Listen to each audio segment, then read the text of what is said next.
Hi friends, आज हम chapter number 7 class 10th का कोऑर्डिनेट ज्योमेट्री आज सेकेंड क्लास है इसकी। हम एक्सरसाइज 7.1 पहले कर चुके हैं, आप देख सकते हैं प्लेलिस्ट में। ठीक है, तो हम सेकेंड एक्सरसाइज स्टार्ट करने जा रहे हैं। तो इसमें देखते हैं, इसमें थोड़ा रेशो का है, तो रेशो का फॉर्मूला लगेगा। यहाँ बोला find the coordinates of the point which divides, मतलब अगर एक लाइन है, ठीक है, वो आपको पॉइंट्स दे रखे हैं इसके -1 and 7, मान लो इसको ए वही, ठीक है। और बट यहाँ पर रेशो में बढ़ रखा है 2:3 में पार्ट्स में, और आपको ये दूसरा पॉइंट दे रखा है 4 - 3b। आपको ये कोऑर्डिनेट इसके निकालने हैं। तब हमको ये निकालना होता तो एक्स के कोऑर्डिनेट निकालने के लिए हम फॉर्मूला यूज करेंगे m1 x2 plus m2 x1, m1 plus m2। अब ये m1 क्या है, m1 यही है और m2 ये है सेकेंड रेशो, और x1 तो आपको पता ही है x1 y1 x2 y2। ऐसे ही y के कोऑर्डिनेट्स निकालने के लिए m1 y2 plus m2 y1 upon m1 plus m2।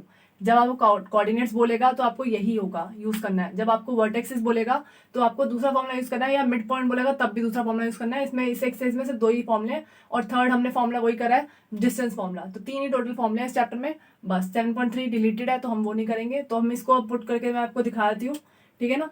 तो m1 क्या है आपका 2, x2 क्या है, x2 क्या है आपके पास, यहाँ देख लो 4 प्लस m2 क्या है 3 मल्टीप्लाई x1 क्या है -1, m1 m2 क्या है 2 प्लस 3, 2 4 8 -3, 2 प्लस 3 5, ये कितना है 5/5, आंसर कितना है 1। देन y के कोऑर्डिनेट्स निकाल रहे हैं, तो m1 क्या है वापस वही 2 इंटू में y2 क्या है -3 प्लस m2 है 3 इंटू y1 है 7, m1 m2 2 प्लस 3, ठीक है 6 हो गया, -2 से 6 -6, 7 से 21 अपॉन 5, 21 में से गया 15/5, कितना आया 3। तो मेरे पास कोऑर्डिनेट मिल गया 1 और 3, तो मेरे पास ये वाले कोऑर्डिनेट्स आ गए। ठीक है, नेक्स्ट क्वेश्चन बोल रहा है ट्राइसेक्शन का। नेक्स्ट क्वेश्चन ट्राइसेक्शन का बोल रहा है। नेक्स्ट क्वेश्चन जब ट्राइसेक्शन का है तो हम क्या करते हैं, जब ट्राइसेक्शन बोल रहा है या 4 पार्ट्स बोल रहा है, तो आपको क्या करना है, जब भी आपको यहाँ पर विच डिवाइड्स लिखा हो ट्राइसेक्शन, तो क्वेश्चन में क्या करोगे आप, जो रेशो लोगे वहां आपको रेशो नहीं, आपके वर्ड्स क्या ले रखे हैं, ए और बी के आपको पॉइंट्स दे रखे हैं। तो ट्राइसेक्शन में याद रखना, ट्राइसेक्शन लिखा होगा तो आपको रेशो कौन सी लेनी है, 2 बार लेनी है। एक बार लेनी है 1:2, दूसरी बार लेनी है 2:1 ट्राइसेक्शन में। पर जब 4 पार्ट्स बोले तो आपको लेना है, क्योंकि यहाँ पर ट्राइसेक्शन मतलब 3 पार्ट होंगे, तो आप खुद देख सकते हो जब 3 पार्ट होंगे तो ये छोटा पार्ट है तो ये हो गया 1, देन ये हो गया 2, और अगर जब आप ये वाला पार्ट निकाल रहे हो तो ये वाला लेंथ बड़ी हो गई तो 2, और ये छोटा हो गया पार्ट तो 1। आपको मैं इसलिए दिखा भी रही हूँ। अगर हम एक लाइन के 4 पार्ट्स करें, ठीक है, ये ए है ये बी है, मान लो मैं अभी इसका निकाल रही हूँ ये वाला पॉइंट, तो ये इक्वल है, तो ये पहले लेंगे 1:1 किसमें 4 पार्ट्स में, ठीक है। देन अब मैं ये वाला पार्ट निकालूँ, मतलब मान लो आर, तो यहाँ पर ये छोटा है, ठीक है, और ये बहुत बड़ा है, तो क्या हो जाएगा 1:3। पहला आया 1:1, देन आया 1:3, देन अब मैं ये निकालूं एस, तो ये वाला बहुत बड़ा हो गया, तो क्या हो जाएगा 3:1। तो 4 पार्ट्स में क्या होगा 1:1, 1:3, 3:1। ट्राइसेक्शन इसके बाद ही है तुरंत, बट 4 से पार्ट्स आई थिंक 7th या 8th क्वेश्चन है, तो आप देखना उसको, ठीक है। और आगे क्वेश्चन हम देखते हैं, ठीक है। अब नेक्स्ट क्वेश्चन 4 देखते हैं। Find the ratio. इस बार हमारे पास m1 m2 है ही नहीं, इस बार हमारे पास क्या दे रखा है, कोऑर्डिनेट्स दे रखे हैं हमारे पास 1 और 6। डिवाइड बाय लिखा ना, और मैंने पहले भी एक्सरसाइज में कहा था कि जब भी डिवाइड बाय है तो मतलब वो मिडल वाला है, मिड पॉइंट्स है इसके जो आपके पास जिसमें डिवाइड कर रहा है वो, ठीक है। और ये -3 और 10 ये आपके एंड पॉइंट है लाइन सेगमेंट के, ज्वाइनिंग द पॉइंट्स, तो ये आपके 2 एंड पॉइंट हो गए। ये आपके एक्स और वाई जो आप कोऑर्डिनेट्स निकालते हो ये दे रखे हैं। आपको क्या फाइंड आउट करना है, रेशो फाइंड आउट करना है। तो सिंपल दैट, जब भी रेशो फाइंड आउट करनी है आपके पास दोनों वैल्यू है तो आप एक ही करोगे, चाहे एक्स में डालो या वाई में डालो, आंसर दोनों में सेम आएगा। मैं आपको दोनों करके दिखाती हूँ। आपको ये नहीं सोचना चाहिए कि एक्स में डालूं वाई में डालूं, आपको एक ही बार डालना है, दोनों में डाल के देखना, क्योंकि दोनों में रेशो सेम आएगा, बट आप एक ही में डालना जिससे आप टाइम वेस्ट ना करो। m1 x2 plus m1 x1, m1 plus m2। x की वैल्यू क्या है -1, m1 की वैल्यू मेरे पास नहीं है, x2 की वैल्यू है मेरे पास 6, m1 की नहीं है, x1 की क्या है -3, m1 m2 as it is है। तो मैं क्या करूँगी, क्रॉस मल्टीप्लाई करूँगी, -m1 -m2 6m1 -3m1। तो m1 को यहाँ पर ले आते हैं, 6m1 हो गया -3m1 प्लस m2 लिखना है यहाँ पर, m2 लिखना है यहाँ पर, ठीक है। तो यहाँ पर -3m1 प्लस 3m2, ये कितना हो गया 7m1, ये हो गया 2m2, माइनस से माइनस कैंसिल हुआ, m1 m2। अब यार ना जो m2 के नीचे है वो m1 का हो जाएगा और जो m1 के साथ है वो m2 का हो जाएगा, तो रेशियो आ गई 2:7। तो देखते हैं मैं ओके कर m1 y2 m2 y1 m1 plus m2, ठीक है। y के कोऑर्डिनेट्स दे रखे 6, m1 का क्या कोऑर्डिनेट नहीं पता हमें, y2 पता है -8 मल्टीप्लाई हो रहा है, ठीक है ना। m2 नहीं पता, y1 क्या है 10, ठीक है। m1 plus m2, 6m1 plus 6m2 -8m1 plus 10m2, 6m1 यहाँ पर लिया तो plus 8m1, 10m2 minus 6m2, कितना हो गया 14m1, और ये 6 में से ये गया 4m2। अब आपको पता है कि दोनों 2 के टेबल में आते हैं तो आप कर सकते हो m1 और 2m2, और जैसे मैंने इसमें बताया था कि यहाँ पर भी क्या हो जाएगा, रेशियो क्या हो जाएगी, चेंज हो जाएगी, 2 इसके नीचे आ जाएगा और 7 उसके नीचे। तो आप देख सकते हो दोनों में ही सेम आएगा। पेपर में आपको एक ही करना है, या तो आप y के लेके चलो या x के लेके चलो, आपको पता, ठीक है ना। ऐसा मत करना कि दोनों करके टाइम वेस्ट करना है, एक ही ले लोगे। आपको रेशियो निकालनी है, क्वेश्चन में आपको रेशियो पूछा तो वो फर्स्ट में ही निकल गई हमारे पास 2:7, दैट्स इट, ठीक है ना। आगे क्वेश्चन आ रहा है ऑन एक्स एक्सिस, तो एक्स एक्सिस में क्या होगा, यहाँ चेंज आएगा एक्स एक्सिस में, कि इंपॉर्टेंट क्वेश्चन है उसमें x और 0 हो जाएगा। अगर लिखा हो क्या एक्स एक्सिस तो x x ही रहेगा और y 0 हो जाएगा, और अगर लिखा हो y एक्सिस तो y क्या हो जाएगा, y ही रहेगा और x हो जाएगा 0। तो एक बार करके देख लेते, क्योंकि उसमें रेशियो भी निकालनी है और कोऑर्डिनेट भी निकालना है, किसका, x का, क्योंकि x का गिवन नहीं है, ठीक है। तो अब हम क्वेश्चन नंबर 5 करने जा रहे हैं, ठीक है। Find the ratio. अब आपसे रेशियो पूछ रहा है, जैसे मैंने अभी बताया था कि रेशियो फिर वही पूछेगा, m1 m2 आपको फाइंड आउट करना है। हम आपको पॉइंट्स दे रखे हैं, ए के -1 और 5 और बी के दे रखे हैं -4 और 5, डिवाइड बाय एक्स एक्सिस। अभी मैंने बताया था एक्स एक्सिस लिखा हो तो x और 0 लेंगे। Also find the coordinates of the division, तो आपको ऑल्सो पॉइंट निकालना है, क्योंकि x का y का तो हमें पता है 0 है, x के कोऑर्डिनेट्स भी निकालना है। तो हम हमारे पास कौन सा दे रखा है, y का, तो अब मैं रेशियो के लिए y का ही यूज कर सकती हूँ, क्योंकि x का तो x ही भी दिखाया है, ये भी और दोनों चीज भी, तो ऐसे तो नहीं होता ना, ये भी गायब और ये भी, तो फाइंड आउट ही नहीं हो पाएगा। पर y का दे रखा कोऑर्डिनेट तो मैं y का ही लेके करूंगी, m1 m2 plus m2। y के कोऑर्डिनेट क्या है 0, m1 की वैल्यू मेरे पास नहीं है, y2 की वैल्यू 5 है, प्लस m2 की वैल्यू नहीं है, y1 की वैल्यू 5 है, m1 प्लस m2। इसको मल्टीप्लाई करूंगा वैसे 0 आएगा, तो ये क्या हो गया 5m1 और 5m2, ठीक है ना।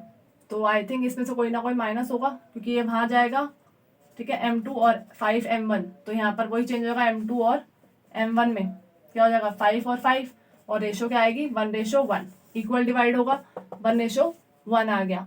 बट अब मुझे क्या निकालना है, x के कोऑर्डिनेट भी निकालने हैं, तो मैं फॉर्मूला डालूंगी m1 x2 plus m2 x1 m1 plus m2।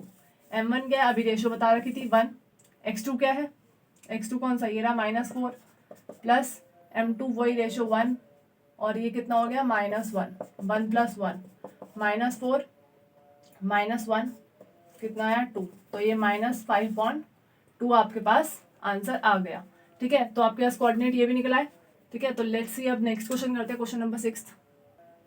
तो यहाँ पॉइंट पता चल गया कि माइनस का यहीं पर ही गलती थी, m1 में m2 सॉरी किसमें y2 में, तो y2 में कहाँ पर ये रहा, इसमें माइनस का आएगा तो m1 इधर जाएगा, m2 यही रहेगा, ठीक है ना। तो m1 m2 रेशो वही 1:1 ही आएगी तब भी, क्योंकि 5 है दोनों, और यहाँ पर भी फिर चेंज कर लेंगे, जहाँ -1 लगाया था x1 में, इसको हटा लेते हैं, ये प्लस रहेगा, तो ये आंसर आएगा -3/2, ठीक है ना। आगे देखते हैं क्वेश्चन नंबर 6 देखते हैं। अब यहाँ पर ढंग से देखना कि इफ 1 और 2 4 और y x और 6 3 एंड 5 आर द वर्टेक्सेस, मैंने कहा था ना वर्टेक्सेस में फॉर्मूला चेंज होगा, और वो पैरेललोग्राम है, तो यहाँ पर पैरेललोग्राम बनाते हैं, और ये पॉइंट क्या है सेट करते हैं इसके, पहले का है 1 और 2, बी का है 4 और y, x और 6, देन 3 और 5 डी का, ठीक है। तो ये पॉइंट दे रखे सबके। अब इसमें एक्स और वाई वो कह रहा है फाइंड आउट करो, ठीक है। तो आप क्या करोगे, आपको डायगोनल लेने पड़ेंगे, क्योंकि मैंने कहा था जब आप वर्टेक्स लोगे कॉर्नर्स तो फॉर्मूला चेंज होगा x1 x2 अपॉन 2।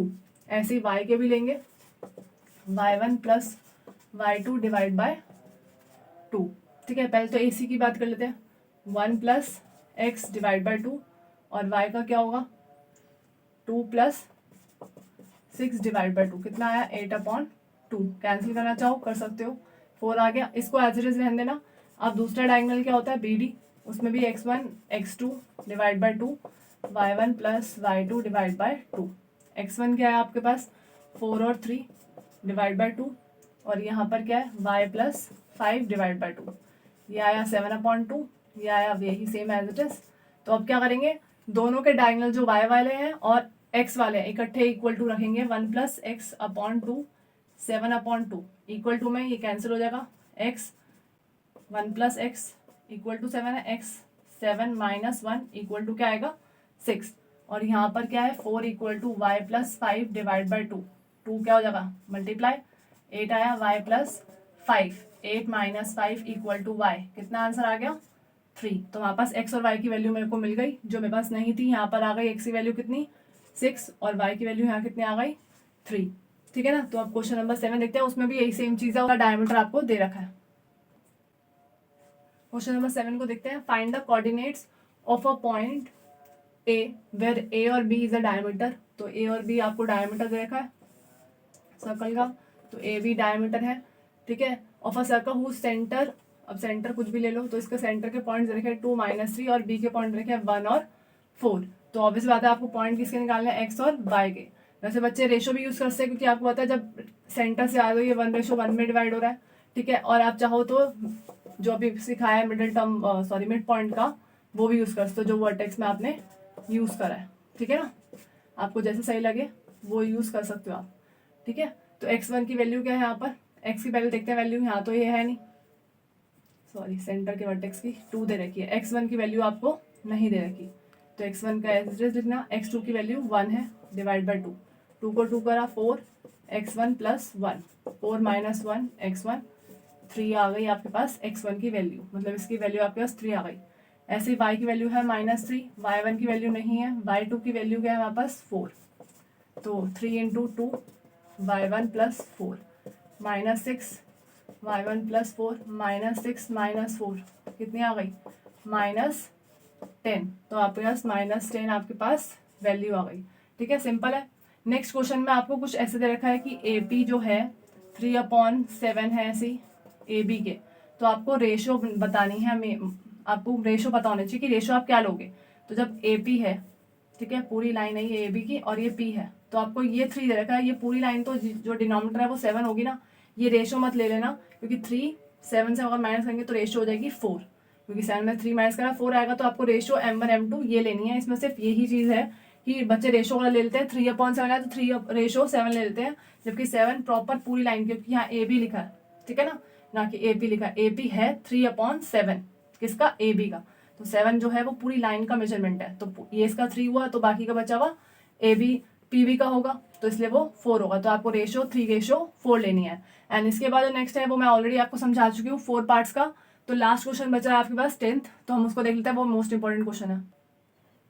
तो last question, find the area of rhombus. Area of rhombus का फॉर्मूला क्या होता है, एरिया ऑफ रोम्बस आपको दे भी रखा है वैसे तो हिंट में, हाफ इंटू डायगोनल्स, डायगोनल कौन से होते हैं AC इंटू BD, ठीक है ना। तो आपको अगर आप रोम्बस बनाओ तो आपको पता होना चाहिए AC और BD ही लेना है, ठीक है। तो A पॉइंट हो गया 3 और 0, B के पॉइंट हो गए 4 और 5, C के पॉइंट हो गए -1 और 4, और D के पॉइंट हो गए -2 और -1। तो आपको इसका और इसके पॉइंट निकालने हैं। With the help of distance formula हम इसको AC निकालेंगे, तो फॉर्मूला पुट करते हैं x2 माइनस x1 का square plus y2 minus y1 का स्क्वायर। x2 की वैल्यू यहाँ देख लेते हैं AC में क्या होगा -1, और x1 की वैल्यू -3 इसका स्क्वायर, y2 की वैल्यू 4 -0 का स्क्वायर, तो कितना हुआ -4 का स्क्वायर प्लस 4 का स्क्वायर, कितना आया 16 प्लस 16 √32 आ गया। 32 का अगर आप एलसीएम लोगे तो आपको पता चल जाएगा ये कैसे सॉल्व होगा प्रॉपर। तो हम अगर उसका एलसीएम लेते हैं तो हमारे पास 2 के 2 पेयर तो बन रहे हैं, तो 2 के अगर 2 पेयर बनते हैं और एक अंडर रूट में रहेगा क्योंकि एक अकेला है, तो क्या आएगा 4√2। तो आप क्या लिखोगे यहाँ पर 4√2। ऐसे ही अब बी डी का निकालते हैं डिस्टेंस, फॉर्मूला नहीं पुट करूँगी मैं, सीधा x2 और x1 की बात करते हैं। x2 हो गया -2 और ये -4 का स्क्वायर, ऐसे ही -1 और -5 का स्क्वायर, तो ये क्या हो गया -6 का स्क्वायर और -6 का स्क्वायर। 36 + 36 कितना हुआ 72।